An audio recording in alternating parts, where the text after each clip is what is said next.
guys, welcome back to the Writing Craft Podcast. I'm your host, Jenna. And I'm your host, Holly. And today we have a special Valentine's Day episode where we're going to be talking about everything spicy versus ace versus different types of romance that you can find in our novels, the audiences we cater to, as well as a certain drastic mess up by an indie publisher recently. Ooh. And that's the real tea and spice of this episode. Spicy Valentine special with a side of no spice, because that's me. Spicy in terms of the just very inappropriate kind of messaging of an indie publisher out there recently, on top of the spice of writing, erotic romance scenes, open door smexy scenes, and then that's on my plate. On Holly's, it's the exact opposite. Exactly. I'm a fade to black author. So yeah, we're going to talk about what we do, what we like, and also, I guess, just sort of our experience with these types of genres, with romance, with sexier romance, not so sexy romance, and maybe I'll come up with some of the stories I have from my days working with erotica authors, which is surprising given my stance. Well, I think that just shows to, your character and your ability as a writer is the fact that, even though you are ace and you prefer closed door romance scenes or ace romances, you can still go and, cross into area that you're not, the favorite of, you're not a huge fan of, and you can still work diligently versus other that we've seen, like a certain indie publisher out there, who's bitching and moaning about spicy novels and hashtag we're tired of the spice. You actually, respect what other people enjoy and don't yuck someone else's yum just because of your own personal, either religious or sexuality beliefs versus other people who want to rain on everyone's fucking parade. Yeah, and I think that we both have a good sort of coming together of this, because you like the spicier stuff, but in a lot of cases when you are someone who doesn't like spicy stuff, and asexuality is still one of the sort of less understood sexualities on the spectrum. I find there was a study about how we're still facing high levels of conversion therapy all the time from people. So I get a lot of, oh, you're a prude because you don't like spicy stuff. So it's always nice when I can communicate with someone who likes the spice and still understands that that's just not something I'm going to, seek out myself, even though I have nothing against it. Yeah, I mean, that's what it comes down to, is just having just respect for other people and their preferences and what they enjoy. And I think we have as well, we've seen romance is such a heavy hitter in the publishing space. And so for a long time, you could only do closed door romances, or your novels specifically had to only be erotica. You could not have this blend of having open door and sex scenes, but then also in a fantasy novel or a sci-fi novel. You couldn't have a nice healthy balance of these things. And now we're able to see that that's flowing more into general discussions more. It's flowing more into books as a whole. And we're seeing a more open blend of those things. And I think we are seeing, though, people feeling okay, well, it sells more, so now I have to lean into it. And that's definitely, I think, a part of our discussion today would be, you don't have to write anything you don't enjoy. You don't have to read anything you don't enjoy. However, at the end of the day, you should not shame other people for what they enjoy writing, reading, creating. Art is meant to be super duper subjective, and you can enjoy something for the romance and the fantasy plot line, and then just skip and skim over the smutty parts of it that you don't want to partake in. But that doesn't mean that you get to go then say to that author, hey, I don't think you should be able to do that, so I'm going to go take away your right to be able to do so because it makes me uncomfortable. Exactly. And then another area of this that I've spoken to actually on my channel before, I started doing kind of a YA deep dive, which I haven't continued because my channel's a mess, but it's getting less messy, I think. But I started this YA deep dive, and another topic that I find comes up in this is sometimes people misplace their spice, and it's it's important to know who your audience is and sort of write for that audience and be appropriate. So there is a lot of merging, while we have this great thing happening right now where spice is more common, it's more friendly, people are more comfortable with it, it's fitting into more genres, it's not just in this black little taboo zone thing. Also, there are some authors out there who go a little too far and push it into this is for the 13 and 14-year-old readers. It's no, it's not. I had friends who were sending me very spicy fanfic at the age of 13 or 14, and that's going to happen. But when you're a publisher, and as a publisher, if I'm publishing something that's for a 13 or 14-year-old, it's not going to have spice in it. And I find that this is something that's coloring the world of YA quite a bit. And yeah, it's kind of a complicated thing to navigate right now, the world of spice versus fade to black. Well, I think too there's a difference between spice, open door sex, and then like erotica, smut, That's another thing is to sort of point out the different levels of it, for sure, because there are levels. Yeah, and I think too, like, you can have sex scenes in YA, especially if it's because of the plot. Like, I know there's a couple books that deal with like things like teen pregnancy or being shamed for having sex and things like that, and they could be closed door, they could be open door. But I think if it's for a purpose and it's not for the sake of it being erotica, then it has a place in YA, because it's not for the whole, it's not, the subject matter isn't like, it doesn't go to a certain level. Yeah. Which I mean, like, I never want to say that spicy writing is like porn and that it serves that purpose, because personally I read it because I like the idea of couples getting together, falling in love. That's kind of like the next kind of step for a lot of people. And then a lot of times out and gives even more depth to the characters in a very human way. Yeah, exactly. And it can tell you a lot about their dynamic as characters, individuals coming together in a relationship. And I find that really, really interesting. I don't really like, I've read a couple novels where basically the entire thing is just smut with no balance of plot, and I'm like, I could read fan fiction of this if I really was interested in reading a sex scene right now. So like, that's pretty much what I'm referencing, where I've seen stuff similar to that, and it's like, this isn't necessary in the story, and it's kind of like shoehorned in, that sort of thing. So anyway. Well, I usually end up finding that those are people who feel like they need to put in open door sex scenes solely so that it can sell, so that they can say that it is spicy. And that's, again, you don't have to write something that you're not comfortable with. And then two, with the current, at least in the US here, political movement of, hey, we don't want anyone to be able to write romance, period, or to be able to have open door sex scenes or LGBT characters, because then that is seen as pornographic in nature, and we're going to try and protect the kids, even though we're going to ban this in adult books. I literally have a bill in, I think, Tennessee right now to try and get that through, so that you can sue someone for $100,000 and put them in jail for 6 years. In the US now, where they're trying to get that passed currently as I'm filming this episode. So I am hesitant and never want to compare romance novels or smut to porn, because they're trying to put those in categories together so that they can ban it. And there needs to be some sort of separation to try and protect authors and romance authors for as long as feasibly possible, because they will of course go for actual like porn stars and things like that first, and then they will go for romance literature and things like that. So that's why I think there needs to be a little bit of a separation in there. But other than all of that, like, personally, I prefer when the romance serves sort of a plot kind of thing, and that's when I find that I usually end up enjoying the books more versus just like straight sex scene with nothing connecting them and no emotional appeal to it either.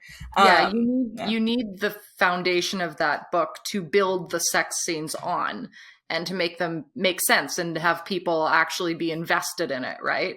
Because if it's shoehorned in there, and I think you're probably onto something with people feeling like they have to write it, because I myself have had that dilemma. Now, like, I've never tried writing spicier stuff because I can't.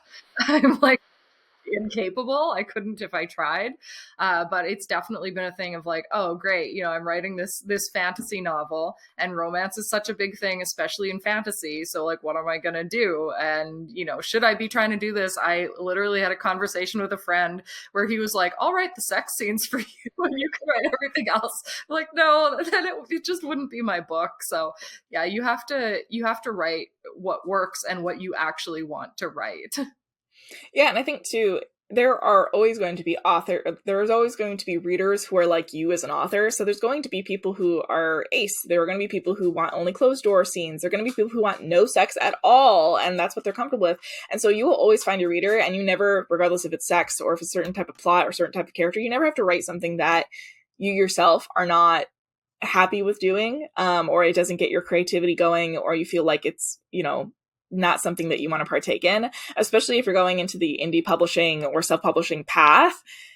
That's where you get to go and break the rules, and you don't have to, make yourself conform to what is traditionally like traditional publishing friendly. You don't have to go and fit into a certain mold in those sorts of areas, and you get to be a little bit more free in what you're doing. And of course, if you end up getting with an agent and they say, hey, I really think we should add a sex scene, and you're not comfortable with it, but they're really pushing for it, then that might be something that you have to kind of debate with yourself and talk out and, really keep your boundaries up and different things like that. But up to you, because that's just a different playing area and a different way of writing than the flip side of things in the self-publishing realm.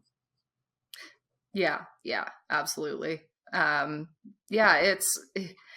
It's always interesting to navigate these things, and as a publisher, when we're accepting works, that's a whole other thing. Like, I've had to figure out how to word things about sex and also about violence on our publishing page, about like how we're going to approach that, because for me, like, I want people to be able to do that through us and not just have, my abilities or preferences like covering everything, like being the overarching decider, because we want a wide variety of readers and it's not just what I want to read. But our main thing has been like, we're not going to take excessive of either one, and that's the word that we've been using, because then that gives us sort of a wide range to play with. And what we're really looking for is violence is okay, sex is okay, but it has to make sense. You have to love it. You have to love what you're doing. I have to, read it and go, yeah, okay, maybe I am going to skim it, but it works. Yeah. And I think that's what it comes down to, is like, even if it's something you enjoy, like if you're like, oh, I really love spicy novels, and then you start writing a story and you realize the spice doesn't fit here, but like I feel like it should, because that's what I enjoy, because that's what sells. Like, again, do what's best for your story and not necessarily what's best for the market, and you will always find your readers that are loving what you're working on. I know that's something that I've been debating with my book, Between the Shadows of the Dawn, because when I realized that the serialized version of it was getting so big that I was going to have to split the book up into multiple different books, I went, okay, crap, right? I have to go and make, episodes 1 and 2 into its own story, and no spice was happening until episode 3. And so I was like, okay, well, do I want to change the dynamic of the relationship? Do I want to have things happen earlier? And I realized, like, no, I like how the progression of their story is going. I told everyone it was going to be slow burn. But then I decided for myself, I still have been advertising this book as spicy. I probably shouldn't have done that until after, I had the draft done. But, there are certain ways where I can get around not having them really together quite yet and still add that spice in. So people have to read it when it comes out later this year to be able to see how I played around with it a little bit to get away with it. But, especially if you're playing in the world of like fantasy or sci-fi or different things like that, if you decide, oh, I want to add in these sorts of spicy or not spicy elements to the story, and I want to advertise it as such way, for the most part, you're getting people interested in your book based off of the premise in a SFF genre. And for the most part, like, I can go and read a book without spice, and I can go and read a book with spice, and like, I'm cool either way as long as it serves the plot and it's interesting and it's well written. I'm being more intrigued based off of the dynamics of the characters and the plot that the author has built. And if there's spice in it and it's good spice, that's just a cherry on top. And if it's a story that didn't require spice and it serves the plot to not have it, or if it makes more sense, or if it's YA, then I also enjoy that. It's not something where I need either way. I know some readers have said, if it doesn't have spice, I'm not reading it. But I think we're going to find that a lot of readers are going to get burnt out on subpar spice that makes no sense. And they're going to flip to the other way where they're like, actually, I could kind of do without it unless it's going to be really well written. And I think we're already seeing a pushback on having too much spice, with people being stupid and saying, we're tired of the spice, screw spicy books. So there's always going to be, okay, we made progress in the way that we can now write open door sex scenes and not have to be erotica, and we can put it into different genres and different things like that. So we've seen a big push in that direction. And whenever you push in one way in progress, there's always going to be the push back. And so now we're seeing the pushback of screw spicy books. Yeah, there's that pendulum effect. I think we've seen it a lot, like in the world in general over the past like decade. You go from one extreme to the other extreme, and then things sort of find their way in the middle for certain periods. But people are always going to like flip flop back and forth to like what we hear more is going to be one thing or the other, and it'll, hopefully eventually find a comfortable resting place, which I think we're probably heading towards in this world of fiction, because like with the internet, right, there's so much you can do. And I think this applies to like social media and all these things. Like the internet is a, you know, very lawless place. And with writing, we have more options than ever, which, you know, you kind of have that explosion and then it sorts itself out. And I think that's what we're doing within these genres right now. And it's also important to make sure that there is a place for everything. And that was one of the things that I was doing actually when I was working with erotica authors, because I used to work for MindGeek, which owned a ton of adult companies. And I think they've changed their name now. They change it all the time. And, like every few years, they change their name. But I was working with one site and I started their erotica section, which was originally something that was going to be like SEO farming. But they're like, you're a writer, you should run this. I'm like, I'm a writer and I'm ace and I'm not going to be a fan of like any of these things, but let's do it. And I have to say, some of the stories that I read in there, because I did have to, you know, do a fair amount of reading to know who was going to come in. But I knew, I was like, erotica authors need a home. Like they need somewhere where they can share their stuff and feel like promoted and be able to do ads and stuff like that. And there were some amazing writers on there who I fully enjoyed. Whenever it got to the really, really sexy stuff, I was like, next paragraph. But yeah, and I don't know, I don't think they still have that home anymore. So as a publisher and as a writer, for everyone who's doing like any level of romance or sexiness or anything like that, I think the important thing is that we want to make sure that there is space for everything and for everyone to be creative in the way that they want to be. Yeah, and I think that's usually what happens is that we find, you know, we make it progressive steps forward in terms of like what's acceptable or what gets to be published. And especially with the indie and self-publishing getting bigger and bigger and bigger and more recognized, we're having the ability to break more of the quote unquote traditional rules. And that allows people to find more of these homes. But then at the same time, it feels like, oh, well, that area is doing so well. I, as a writer, need to jump onto those trends. And by everybody moving to those trends versus staying where they actually want to be writing and to be known for, that's what causes it to have this big, huge push. And then the bigger the push in one way, we're always going to have a snap back in the other direction. And unfortunately, this swing becomes everybody writing spicy erotica novels in every single genre, not because they actually enjoy it and it's going to be subparly written because it's not what they actually enjoy, but because they think that's what's going to be big sales. And then unfortunately we make a big swing in the other direction into purity culture, where we go and have huge fees put on things like fan fiction, and then hopefully we'll end up in the middle, where everyone just writes and reads what they enjoy to write and read, and we just respect one another, and we are able to go and across sort of the aisles of, hey, I really like this premise of this book. It doesn't have any spice in it. I almost always read and write spice, but hey, I really like the idea for this book. Let me go and read it. And hey, I didn't feel like I was actually missing out on anything by not having spice in this book because it was so well written and it wasn't required. And then vice versa. Hey, I'm, you know, ace. I don't really enjoy anything in the spicy genre, but I really like the premise of this book. Let me go see it, you know, and try it out and give it a try. And hey, I think this was actually well written. The spice made sense for the sections that it was in, and I enjoyed the story. And it, you know, it didn't necessarily add anything for me, but it didn't take away from it either. And we can just respect each other. That'd be so nice. Oh my God. Respect each other. Yeah, I there's something like I have to remind myself of this regularly, because usually I'm not someone who is following trends and stuff. I mean, I've been like a goth weirdo since I was born. but when it comes to being in that world of writing, I do often have to remind myself when I'm in the world of fantasy, because my two things, like I'll write about murders, and I feel like that's a very clearly like, you know, 16 and up readership, which is usually what I'm aiming for, or like even 18 and up. And I feel like that's adult because I have murders in there. It's clearly an adult topic.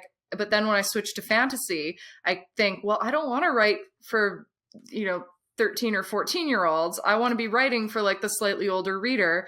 But, and this is completely ridiculous, right? But I'll get it in my head of like, if I don't have something that's a bit spicier in here, what is going to define this as a more adult story? So who's going to read it, right? And then I have to stop myself and say, Holly, there are billions of people in the world.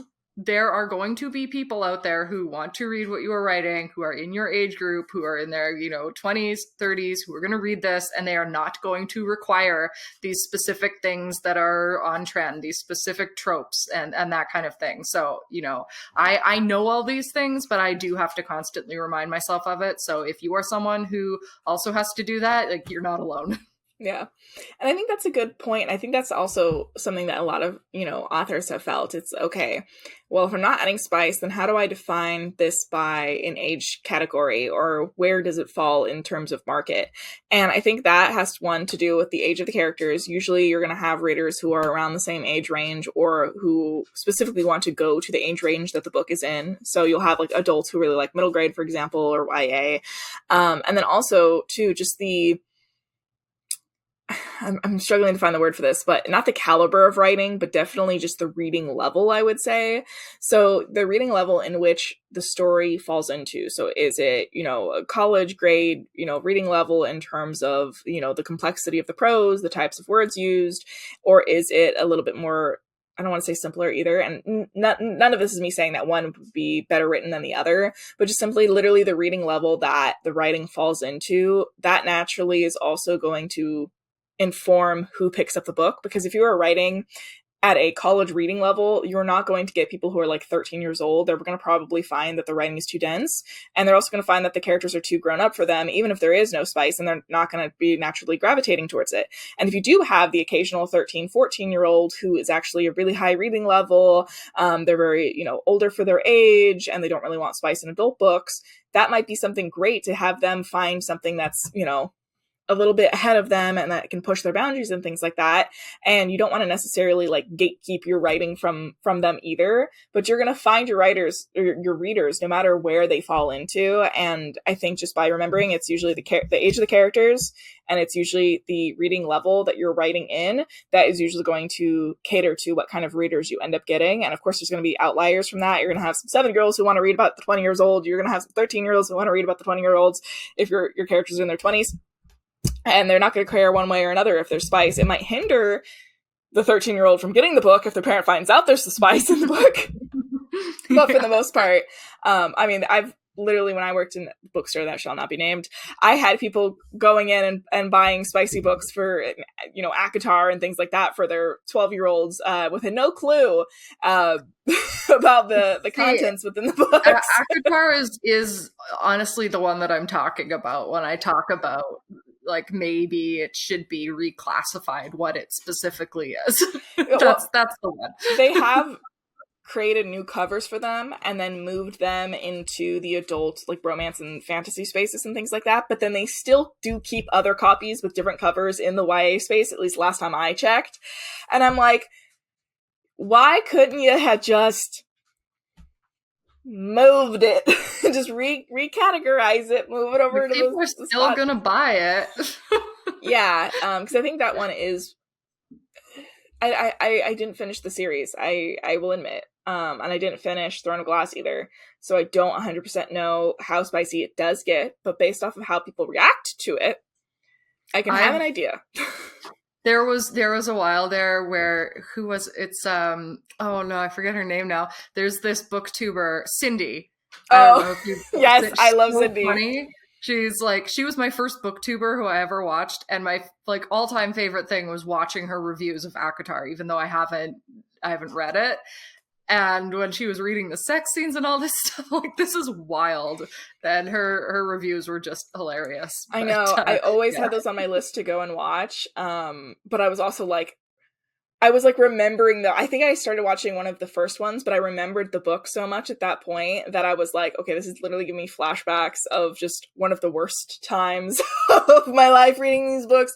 That I was like, okay, I don't think I can do it and continue. But love Cindy. I need to go back and watch more of her videos. And a slight flex, we were mutuals on Twitter before, it was X, and I think she got a new account and then she didn't follow me again. She used to work for Twitter. Did she? At one point. Yeah. Oh, yeah. That's funny. Years ago. Yeah. It's been a while since I've honestly watched booktube stuff. I should get more into, or authortube too. I have like the couple that I go back and watch, and I'm really bad about actually like keeping up with and finding new creators and things like that. I need to get better with it. I tell myself every year that I'm going to do more of it, but that's a whole tirade. I end up on fucking TikTok every day watching hours of TikToks, and I can't just for some reason go and do the same thing with YouTube and just play it in the background.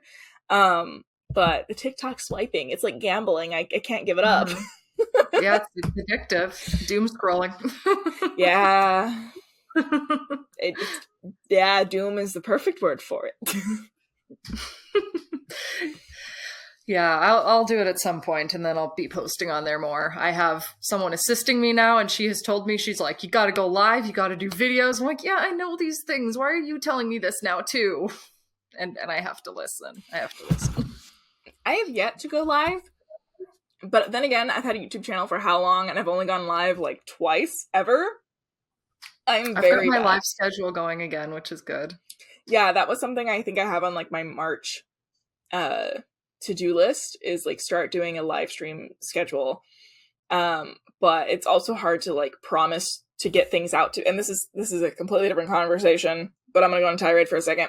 But as someone who's like chronically ill with, you know, chronic disabilities and things like that, it's hard to like promise to people when I'll get certain things done, because I feel like I always fall short because I don't know what each day is going to bring. And that's like an unfortunate side effect of just like the long laundry list of things that's wrong with me. But yeah, it's a little bit hard, and then I feel like I'll just disappoint people if I have a live stream schedule and I can't stick to it. And that's also the same thing with like posting regularly or getting a book out. Like I hate telling people when I actually have deadlines for things, because I'm like, but then you're gonna find out that I didn't do it.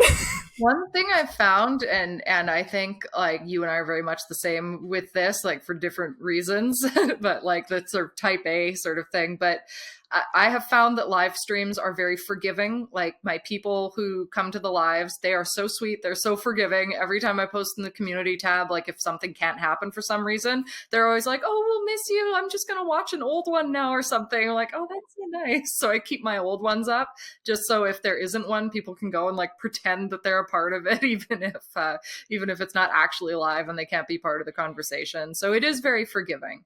Which is a good thing to know. See, the people are forgiving.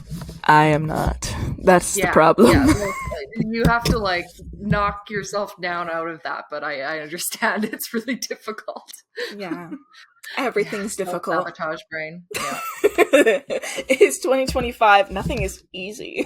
Everything hurts and I'm dying. New t-shirt unlocked. Well, that one's from Parks and Rec, although that's not actually the quote, which is kind of funny. They cut it for the GIF, but Parks and Rec nerding out here. Okay, we need our own version of that, because I already have an idea for just like a raccoon with their hands up with like flames behind them, and it's just everything hurts and I'm dying. Yeah, I want to make that. Yeah, we can do that. But back to the spice. Yes. Sorry. Come for the spice, stay for the tirades. That is going to be the new tagline for all of my novels. I like that. You can use that. Another shirt. Yes.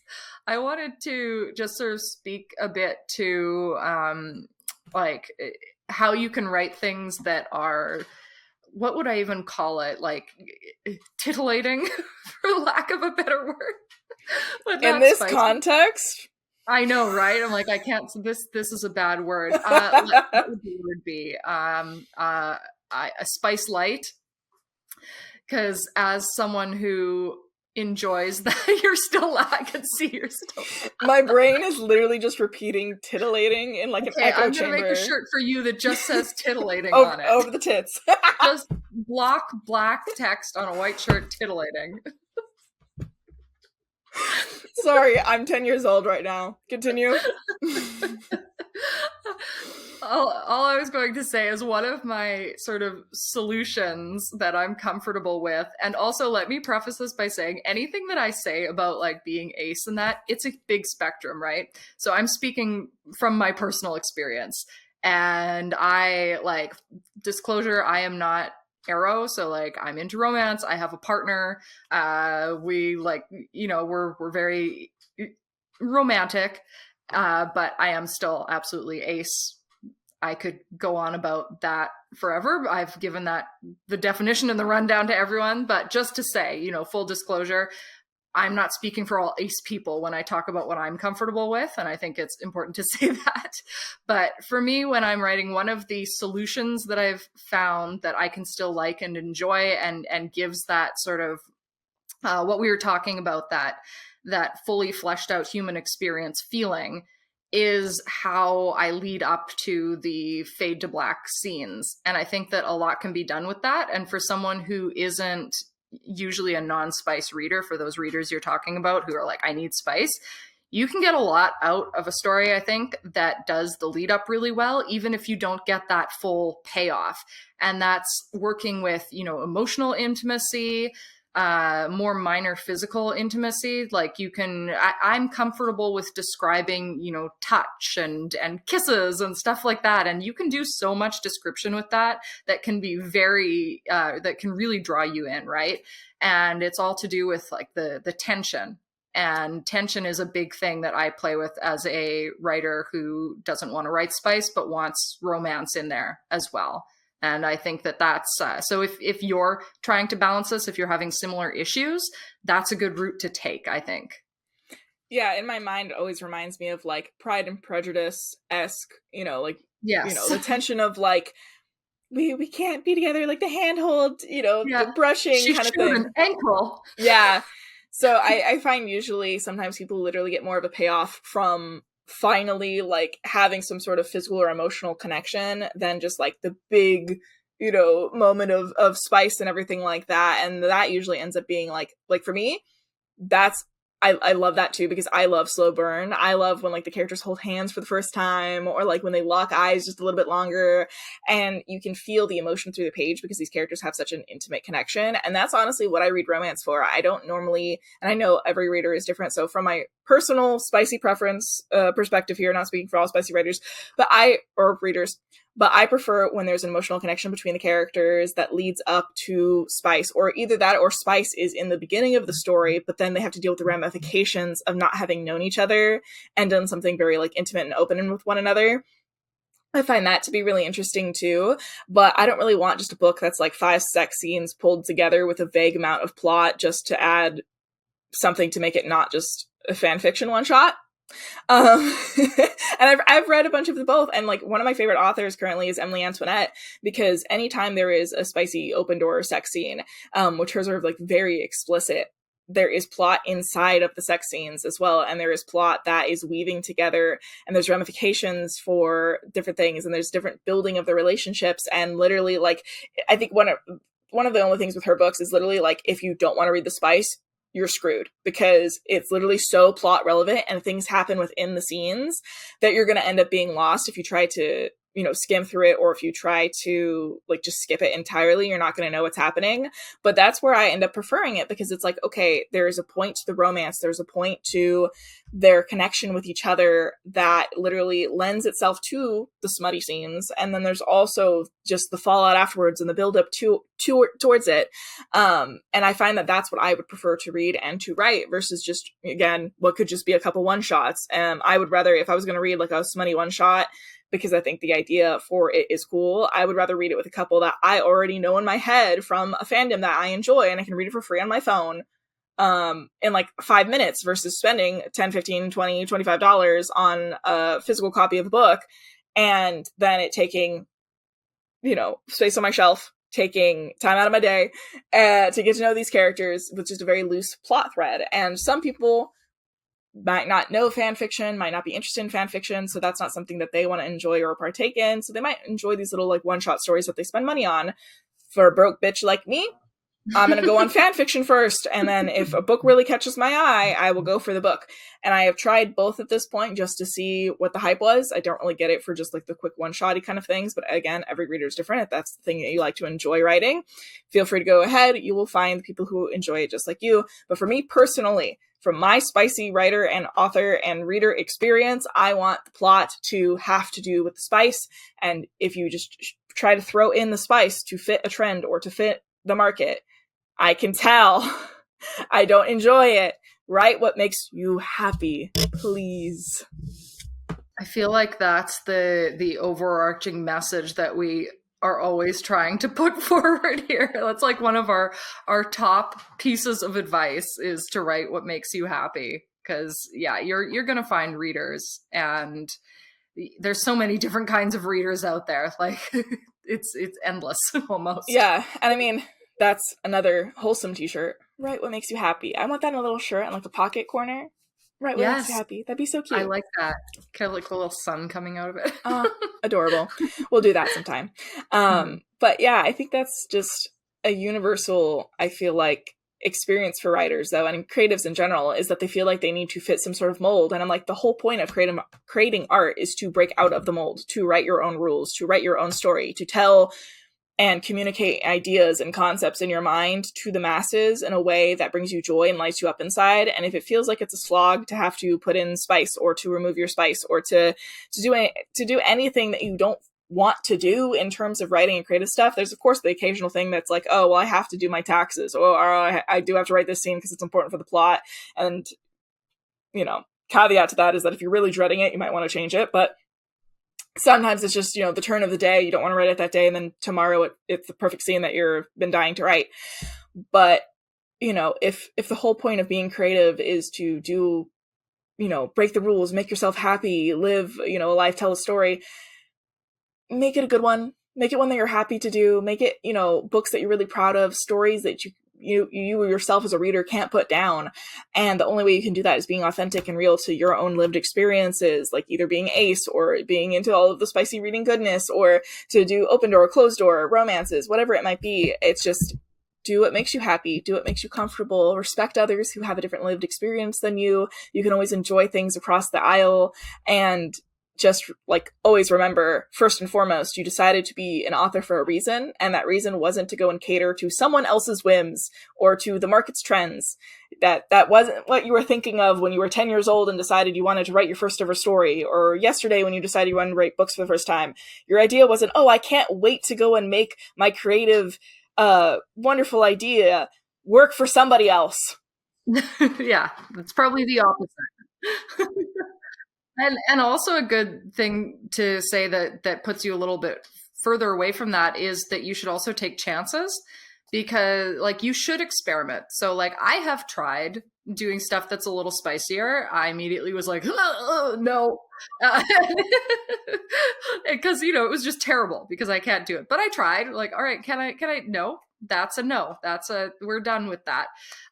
But you know, where reading's concerned, I have gone out of what I would assume I would like, and I've tried to read more. I've read tons and tons of erotica at this point. Some of it made me really like not happy, but there were a couple stories in there that I'm like, wow, this is actually amazing, and I'm hardly even noticing all of the erotic elements, even though it is like a huge part of the story being erotica. So you should take chances as well. So you should find your, you know, comfy, happy space, and then try to go out of that a little bit every once in a while, because it's only going to be good. Like if you're a writer, it's going to be good for your writing.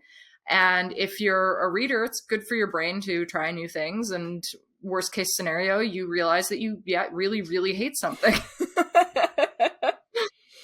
Yeah, exactly. And I think there's no problem with experimenting and figuring out for yourself. Like, I know there's tons of people who are like, oh, I don't know if I would ever be into like spicy stuff. And then they read it and then they're like, oh my God, this is incredible. And then there's other people who are like, they're always reading spice and they get burnt out on it. And then they find like a renewed joy in reading when they're reading more of like just the open door or the, you know, more of the closed door romances and things like that. And so like always experiment, but at the end of the day, it's like, it's up to you to decide to hone your craft in a way that makes you happy and to consume media that makes you joyful. And that doesn't mean you get to go and dictate what makes other people happy or joyful though. And I think that is the middle ground that we're hopefully going to swing back into sometime in that pendulum we were talking about. And I think that's a good little lead into the tea that you had for this. Yeah. Let me see if I can actually find on my phone real quick what the publisher's name was. I can't remember who it was who posted it, but I saw it and we talked about this for a second before we started recording. And I was just, I actually know this one, because whenever it's between me and Jenna, with the doom scrolling. I don't doom scroll. I need to be a bit more online than I am. So I never know about the tea. I never know about like the publishing writing world tea. And then Jenna's like, boy, have I got a story for you. I was like, I know this one. I actually know this one. I know it was quite funny, and I was very proud of you for seeing and knowing. Let me see if I can find it. I know I blocked them. I just insta block. I did. I was like, I never want to accidentally submit to this place. Oh yeah. What was it? Maybe if I just go into my blocked accounts. How do I do that on Instagram? Oh, who knows? Let me see. What was it? I'm trying to think of like the right search terms for this. And the way it was worded, non-spicy book publisher. I don't know. Maybe it didn't go viral enough to come up in a search. Oh no, I see it. It's quill.and.flame.publishers. So Quill and Flame Publishers, which I sadly have some mutuals with them, which is just disappointing. That's too bad because I like their name. Yeah. But their hashtag sick of the smut was what they did. And they said, and the post is still up, mind you. Here at Quill and Flame, we feel very strongly about romance. In our books, you'll find romance showcased across various genres, but you won't find open door scenes. We feel the market already has enough smut, but there are significantly fewer options when it comes to closed door romance. If you'd like to hear more about what you can expect in our books, please pop over and visit our website. The link's in our bio. If you'd like to stay in the loop, you can sign up for a newsletter. Are you hashtag sick of the smut? I'm pretty sure that they did change the description of that, and it was far more rude beforehand. Yeah. I'm looking at their page, and they say, heat without the scorch. Don't go over PG-13. Like, it just, I don't know. It seems to be, and I'm saying this from a point of view of someone who like writes that way. Like, it seems like it's trying too hard because this is not a niche that needs to be filled. And as someone who reads and writes that, I'm not looking at this and going, oh yeah, I love this. This is a good message. So that should say something, because I'm betting I'm not alone here. Yeah, I'm pretty sure they posted like, they might have taken it down, but they had posted like a Christian Bible quote like after that as well. So it's like you're trying to get across sort of again that purity culture kind of era of well, we're sick of this, and it's like, okay, cool, if you want to only do that and that's your policy, cool, but doing a whole hashtag about it to try and shame people in an era, especially in the US, where we have massive book bans, we have this bill in Tennessee that's going on to literally imprison people for writing spice. Shut up. Like, please. And also, so I didn't see the quote, but like looking at their page, they're not being clear if they are like a religious based publisher, which is a bit weird, because like if you are, then just be clear about it, and then people will know exactly what you're all about and be like, oh, okay, this is or this isn't for me. So that gives me a little vibe of them maybe trying to like masquerade as something they're not and be kind of covert, which is icky. Like, I have no problem with people's different religions at all, but it, like, don't be sneaky about it. It just seems a bit odd. Like, why do you need to be? Usually this is because they have ulterior motives of wanting to push sort of a specific religion's agenda, but then not wanting to overtly say that that's what they are or that's what they're doing, because then everyone knows that that's what their ulterior motives are. Which that's what they're making themselves look like they're doing. Yeah. Because like, why post the quote in the first place if you aren't putting that out there, or just be clear about it. You know what I mean? Like, just go one way or the other. You can be neutral. You don't have to, not everyone has to call out their religion and what they're doing, like with their business. But if you're going to be weird and covert about it and try to start hashtags like against spice, then it gets a little iffy, in my opinion. Yeah. I mean, it just comes again across as not respecting what other people enjoy, yucking someone else's yum, fucking raining on someone else's parade. It's like, you are not the ones who are currently literally facing bills and bans so that you can no longer publish, and so you can get $100,000 fines, and so that you can go to prison. You have nothing to say, like in terms of like, tired of the smut. Okay, guess what? You don't have to read it. Fuck. And here's the thing, like, starting a genre for a negative reason is never good. It's just not good. It's not good juju. It's not good karma. Start something because of the love for it and for a positive reason and with a positive message, not trying to be against something else. Like, even if they're meaning it all in the most innocent way possible, like, why do you want to do that? Why do you want to make it a negative message? It just doesn't, it's not a good way to launch your business. You need to have positive stuff. Like, there are things that I do and don't do within my publishing house, within Stygian, but we always are, our message is the positive element of it. We're not talking about what we don't do unless it's resisting AI, which is totally different. Yeah, well, I think too, it's the difference between like the lack of respect. So if someone's like, hey, I only want to publish erotica spicy novels, then guess what? Cool, there is erotica publishers. And if you want to only do closed door romances, or if you only want to do things with no sex at all, cool, you have that in your policies. You don't try to make a hashtag about it, or you try to do a movement against something that is already being persecuted. That's being like, I only want to go and publish books with straight white characters and no gay people whatsoever. And it's like, okay, well, the reason that that's a bad thing is because the gay people and the not white people are the ones who get persecuted. So that makes you racist and homophobic. If someone's like, hey, I only want to go and publish people of color and LGBT and marginalized communities, then, you know, white people go up on their arms and everything. We're being persecuted against, as if every other door isn't already open for people who look like me. You are the ones who need to shut up and sit down. You've got enough. Yeah, I don't know. It should be a positive thing anytime you're promoting your work, and it should uplift people. That's the thing. You should be aiming to uplift people. Uplift versus push down. Always. Yeah, that's the thing. Yeah. It's about uplifting. And that publisher, when I look at their page, if I hadn't seen that thing they were posting, I might have been interested.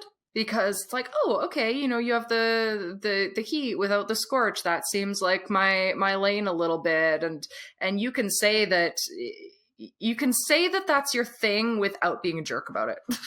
That's all, you know. Yeah. There's some good comments in here as well from some of my mutuals, which I did want to go and share as well. Let's hear some comments. Yes. Let me see. Scrolling down.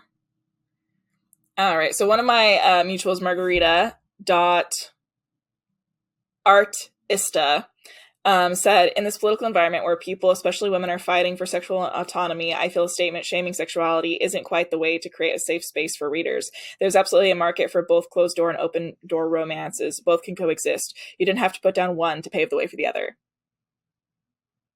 And then someone told them, slay queen. And then someone else said, Abby Fox, author, said, what a hateful post in such a small industry where people remember. Surely if you spent your energy learning to actually promote your books instead of bashing others who do something different, it would have been better for you. Well, that's the thing. Like, people always remember in this industry. Like, they do remember. So they've pretty much screwed themselves now. Yeah. Like, I'm going to screenshot these so I can put them on the screen afterwards. And then my other mutual, I don't think my mutuals, or I think I just follow Ashley Fox. Then one of my mutuals, Abby Fox, sorry. And then there's Ashley Early, another one of my mutuals, who said closed door romance can coexist and be marketed without stepping on open door romance. And then someone else said, I don't think I know this author, but she's funny. Or no, I am following her. She said, she's Sava Villa Scasa. Boo, tomato emoji. No one has an issue with closed door romance, and you could have focused on your niche without tearing down a huge portion of your potential audience. Now you've insulted the majority of romance readers and authors just for clout. Mm-hmm. Wow, ratioed to dead emoji, eat face from Morley Gray Reads.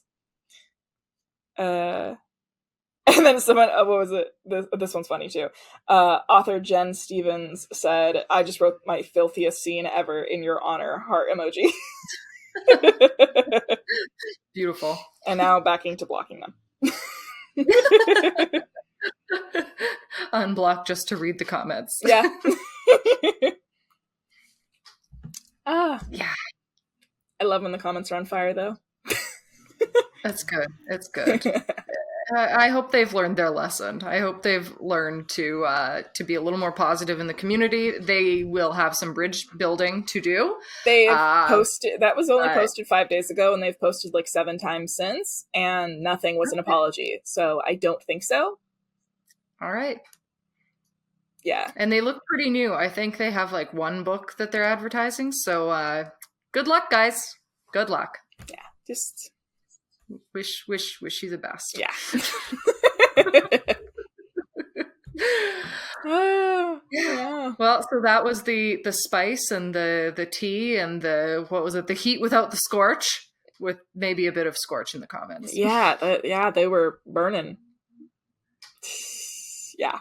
Yeah. Write what you love, read what you love, try new things from time to time. Don't be a jerk. Always uplift.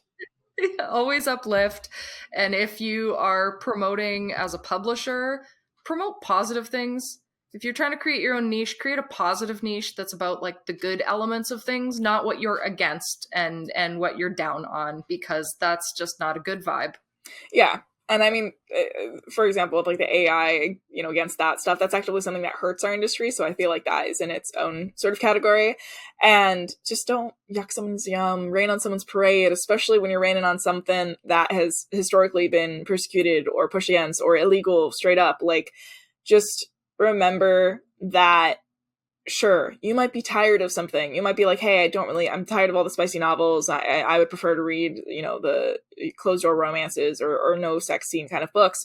But remember, there is basically the entirety of the YA genre, with very few exceptions, that are exactly that in all sorts of genres. There are tons and tons and tons of books, especially in the traditional publishing place. There's not as many yet who have breached that gap in trade to go and include open door scenes on top of having all these other genres, or having open door scenes and not being strictly in the romance category and having a bunch of other plot elements to it, like how we've seen in indie and self-publishing.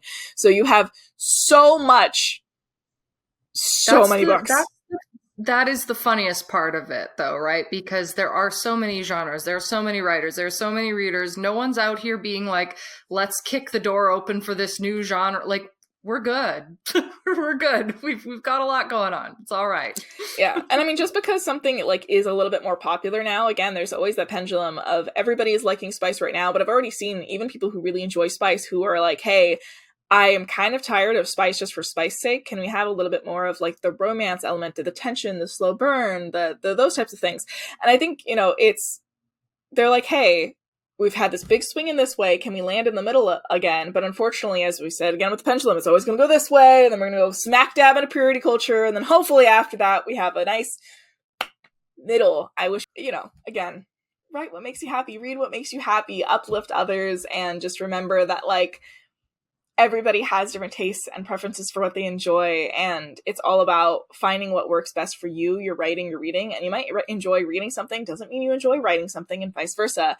And everyone has a different experience with everything that they're doing, and as long as we're doing things in a way to build community, to lift each other up, and to find our own readers who enjoy exactly what we are ready to produce for them, then cool. We can be creatives. We can all be on the same playing field. We can all be nice and kind and show each other respect. And if you're not willing to do any of those things, leave. Leave. Exit stage left if you're not going to be kind, respectful. Don't let the door hit you on the way out. Exactly. But yeah, all that to say, happy Valentine's Day. Happy Valentine's Day. I'm going to be spending Valentine's weekend reworking most of my book and adding some tension in, because I too have had to split things up in quite a way where there is like zero romance in the first book at all, and it's supposed to be fantasy romance. So I need to do something for my potential future readers. So that's going to be my Valentine's Day weekend. I'm doing the same exact thing, except for obviously my date night. But other than that, this week, I'm also doing the same thing because I promised everyone a spicy book, and I need to go and to my first 2 episodes and now add some of that secret spice that's not the characters being quite together yet, but... Get that spice in there, Jenna. Always. Oh, okay. Well, I think that was a fun little spicy, non-spicy chat with a side of tea. And wishing everyone the best with your writing, with your reading, no matter what scorch level it is at. I hope you're enjoying yourselves. Yes, and do tell us down below in the comments if you're watching on YouTube whether or not you prefer the spicy or closed door variety of different romance sex scenes and different things like that. What do you prefer writing? What do you prefer reading? And sort of just what do you think about this whole discussion and topic as a whole? Because obviously we are not going to act like we are the authority on the matter, but this is just our personal opinions, and we'd love to know what you guys are thinking. Yeah, absolutely. You can drop a little fire emoji if you're a spicy fan, or let's see, a shock face if you're not. Yeah, the more flame emojis, the more spice, and the more shock, the more closed the door is, bolted, locked, behind a shutter. Yes, exactly. All right, and we'll catch you guys in the next episode as well. I hope you guys are enjoying season 3 of the podcast. We'll have some older episodes coming to you soon from last year, so just be aware if my hair changes. We're going and time traveling. Yes, we are, because we're magical like that. Yeah, and that's the whole point of this podcast is exactly. Add some magic into your day. So I hope we did that today for you, and we'll catch you guys in the next one. Bye!